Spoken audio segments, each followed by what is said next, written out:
દ્વારકામાં ભાજપ નેતા અલ્પેશ ઢોલરિયા સામે માલધારીઓ મેદાને આવ્યા છે। અલ્પેશ ઢોલરિયાએ માલધારીઓને જાહેર મંચ પરથી નિવેદન આપ્યું હતું।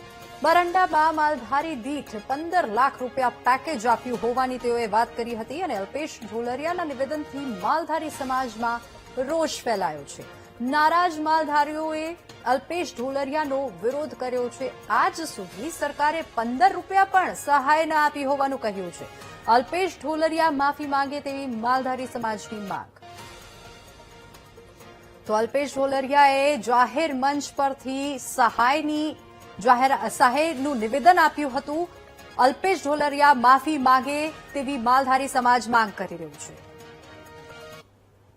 આભાર એટલા માટે મનસુખભાઈનો માનવો પડે કે બૈડા ડુંગરની અંદર માલધારીઓ હેરાન થતા હતા, એને 15 લાખ રૂપિયાનો વ્યક્તિ દીઠ પેકેજ આપી અને આપણા માલધારીઓનો ઉદ્ધાર કરવાનું કામ કર્યું।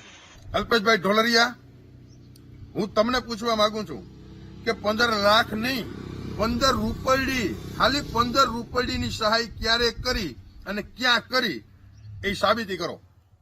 જો એ સાબિતી ન થાય તો અલ્પેશભાઈ ઢોલરિયા, તમે માલધારી સમાજની માફી માંગો, બરડાના માલધારી સમાજની। આવું જાહેરમાં તમે બોલ્યા છે, અમે નહીં। તમે કીધું 15 લાખ, આવી ફેંકવાની બંધ કરો। મારા અભણ માલધારીને ગેરમાર્ગે દોરવાનું અલ્પેશભાઈ ઢોલરિયા તમે બંધ કરો।